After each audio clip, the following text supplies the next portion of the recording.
जय हिंद दोस्तों। चलिए शुरू करते हैं सुपर 30 जीके जीएस का प्रश्न, मतलब 30 महत्वपूर्ण प्रश्नों का आज हम लोग देखेंगे। इसमें पहला क्वेश्चन कहता है कि ताजमहल किस नदी के स्थित है। तो ताजमहल स्थित है यमुना नदी के किनारे, इसलिए ऑप्शन नंबर बी हो जाएगा सही जवाब। यमुना नदी के किनारे स्थित है ताजमहल। अगला क्वेश्चन देखते हैं। नेक्स्ट क्वेश्चन है कि राज्यसभा के सदस्यों के कितने वर्षों के लिए चुने जाते हैं। मतलब राज्यसभा के सदस्य जो होते हैं कितने वर्षों के लिए चुने जाते हैं, तो 6 वर्षों के लिए चुने जाते हैं, इसलिए ऑप्शन नंबर डी हो जाएगा सही जवाब। 6 वर्षों के लिए चुने जाते हैं राज्यसभा का सदस्य। अगला क्वेश्चन देखते हैं 3 नंबर कहता है कि पंचायती राज व्यवस्था संविधान की किस अनुसूची में है। तो पंचायती राज व्यवस्था संविधान के आपकी 9।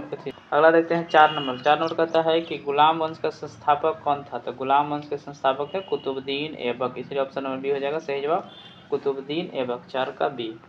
अगला देखते हैं 5 नंबर कहता है कि पन्ना राष्ट्रीय उद्यान किस राज्य में स्थित है। तो पन्ना राष्ट्रीय उद्यान स्थित है मध्य प्रदेश में, इसलिए ऑप्शन नंबर बी हो जाएगा सही जवाब मध्य प्रदेश में पन्ना राष्ट्रीय उद्यान। अगला देखते हैं 6 नंबर कहता है कि निम्नलिखित में से कौन कोशिका विभाजन को बढ़ावा देता है।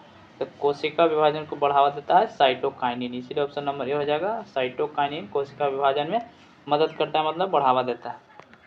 अगला देखते हैं कि 7 नंबर कहता है कि कोशिका का रसोई घर किसे कहा जाता है। तो कोशिका का रसोई घर कहा जाता है हरित लवक को, इसलिए ऑप्शन नंबर ए हो जाएगा सही जवाब हरित लवक। अगला क्वेश्चन है नेक्स्ट 8 नंबर कहता है कि हॉकी खेल में प्रत्येक टीम में कितने खिलाड़ी होते हैं। तो हॉकी खेल में प्रत्येक टीम में 11 खिलाड़ी होते हैं, इसलिए ऑप्शन नंबर सी हो जाएगा सही जवाब 8 का सी। अगला है 9 नंबर कहता है कि रक्त का कौन सा घटक ऑक्सीजन का परिवहन करता है। तो रक्त का लाल रक्त कणिका जिसे आरबीसी कहते हैं वो रक्त में ऑक्सीजन का परिवहन करने का काम करता है, इसलिए ऑप्शन नंबर बी हो जाएगा सही जवाब 9 का बी। अगला देखते हैं 10 नंबर कहता है कि मिल्खा सिंह को किस नाम से जाना जाता है। तो मिल्खा सिंह का उपनाम क्या हो जाएगा उड़ता सिख, इसलिए ऑप्शन नंबर ए हो जाएगा उड़ता सिख के नाम से जाना जाता है मिल्खा सिंह को। अगला क्वेश्चन है 11 नंबर की लिएंडर पेस का नाम किस खेल से जुड़ा हुआ है। तो लिएंडर पेस किस खेल से जुड़े हुए हैं। तो टेनिस खेल से जुड़े हुए, इसलिए ऑप्शन नंबर ए हो जाएगा सही जवाब लिएंडर पेस टेनिस खेल से जुड़े हुए हैं। अगला 12 नंबर क्वेश्चन है कि अनाथ और प्रेमाश्रय किस लेखक की रचनाएं हैं। तो अनाथ और प्रेमाश्रय के लेखक कौन हो जाएंगे। तो आपको हो जाएगा मुंशी प्रेमचंद, इसलिए ऑप्शन नंबर बी हो जाएगा मुंशी प्रेमचंद।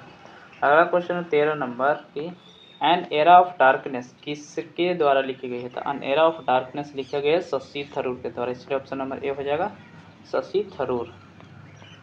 अगला क्वेश्चन है कि 14 नंबर कहता है कि गूगल के वर्तमान सीईओ कौन है। तो गूगल के वर्तमान सीईओ हो जाएंगे सुंदर पिचाई, इसीलिए ऑप्शन नंबर बी हो जाएगा सही जवाब सुंदर पिचाई गूगल के वर्तमान के सीईओ हैं। अगला है 15 नंबर की एप्पल के सीईओ कौन है। तो एप्पल कंपनी के सीईओ हो जाएंगे टीम कुक, इसलिए ऑप्शन नंबर ए हो जाएगा सही जवाब टीम कुक एक एप्पल के सीईओ हैं। अगला है 16 नंबर कहता है कि संविधान निर्माण समिति के अध्यक्ष कौन थे। तो संविधान निर्माण समिति के अध्यक्ष थे भीमराव अंबेडकर, इसलिए ऑप्शन नंबर बी हो जाएगा सही जवाब भीमराव अंबेडकर। अगला है 17 नंबर नेक्स्ट क्वेश्चन 17 कहता है कि एक्सरे की खोज किसने की थी। तो एक्सरे की खोज किए थे विल्हेम रॉन्टगन, इसलिए ये हो जाएगा सही जवाब विल्हेम रॉन्टगन ने एक्सरे का खोज किया था।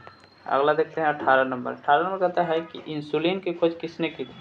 तो इंसुलिन के खोज करता हो जाएगा बेंटिंगटन बेस्ट, इसलिए ऑप्शन नंबर बी हो जाएगा बेंटिंगटन बेस्ट ने इंसुलिन की खोज की थी। अगला है 19 नंबर कहता है कि भारत का पहला परमाणु ऊर्जा संयंत्र कहाँ स्थित था। तो भारत का पहला परमाणु संयंत्र स्थित था आपका तारापुर में, इसलिए ऑप्शन नंबर बी हो जाएगा तारापुर। अगला क्वेश्चन है 20 नंबर कहता है कि 5G तकनीक में जी का अर्थ क्या होता है। तो जी फॉर जनरेशन, इसीलिए ऑप्शन नंबर ए हो जाएगा सही जवाब जी फॉर जनरेशन 5G में जी का अर्थ जनरेशन। अगला देखते हैं 21 नंबर कहता है कि भारत में डिजिटल इंडिया अभियान कब शुरू हुआ। तो भारत में डिजिटल इंडिया अभियान शुरू हुआ था 2015 ईस्वी में, इसलिए ऑप्शन नंबर सी हो जाएगा सही जवाब 2015 ईस्वी में डिजिटल इंडिया कार्यक्रम स्टार्ट हुआ था 21 का सी। अगला देखते हैं 22 नंबर कहता है कि भारत में शिक्षा का अधिकार कब लागू हुआ था। तो भारत में शिक्षा का अधिकार लागू हुआ था 2009 ईस्वी में, इसलिए ऑप्शन नंबर सी हो जाएगा सही जवाब 22 का सी। अगला क्वेश्चन है 23 नंबर कहता है कि आईआईटी का पहला संस्थान कहाँ खोला गया था। तो आईआईटी का पहला संस्थान भारत में खोला गया था खड़गपुर में, इसलिए ऑप्शन नंबर सी हो जाएगा सही जवाब 23 का सी। अगला है 24 नंबर। 24 नंबर सवाल कहता है कि शिक्षा का उद्देश्य चरित्र निर्माण है, किसने कहा था?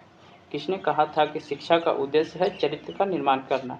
ये कहे थे विवेकानंद ने, इसीलिए ऑप्शन नंबर बी हो जाएगा सही जवाब विवेकानंद।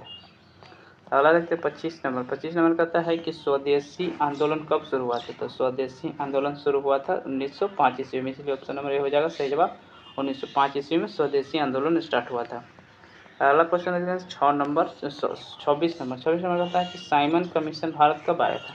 तो साइमन कमीशन भारत आया था 1928 ईस्वी में, इसलिए ऑप्शन नंबर बी हो जाएगा सही जवाब 1928 ईस्वी में साइमन कमीशन भारत आया था। 26 का बी। अगला देखते हैं 27 नंबर। 27 नंबर कहता है कि महात्मा गांधी को किस उपनाम से जाना जाता है? तो महात्मा गांधी को राष्ट्रपिता कहा जाता है, इसलिए ऑप्शन नंबर ए हो जाएगा सही जवाब राष्ट्रपिता के नाम से जाना जाता है महात्मा गांधी। 28 नंबर देखते हैं क्वेश्चन कहता है कि सुभाष चंद्र बोस को किस उपनाम से जाना जाता है? तो सुभाष चंद्र बोस को कहा जाता है नेताजी, इसलिए ऑप्शन नंबर बी हो जाएगा सही जवाब नेताजी के उपनाम से जाना जाता है सुभाष चंद्र बोस को। अगला क्वेश्चन देखते हैं 29 नंबर। 29 नंबर कहता है कि बॉक्साइट से किस धातु का उत्पादन किया जाता है? तो बॉक्साइट किसका अयस्क के रूप में जाना जाता है? तो जाना जाता है एल्यूमिनियम, इसलिए ऑप्शन नंबर सी हो जाएगा सही जवाब एल्यूमिनियम का उत्पादन बॉक्साइट से होता है। अगला क्वेश्चन देखते हैं 30 नंबर, जो कि आज का लास्ट प्रश्न है कि भारत का प्रमुख जिंक उत्पादन केंद्र कौन सा है? तो भारत में जिंक का उत्पादन किस राज्य में सबसे ज़्यादा होता है? इसलिए ऑप्शन नंबर ए हो जाएगा राजस्थान। राजस्थान में जिंक का सबसे ज़्यादा उत्पादन होता है। आज हमने 30 महत्वपूर्ण प्रश्नों का आंसर देखा, उसके बारे में जाना। इसी तरह के वीडियो देखने के लिए हमारे चैनल से जुड़े रहें। चैनल को सब्सक्राइब एंड शेयर लाइक जरूर करें। वीडियो देखने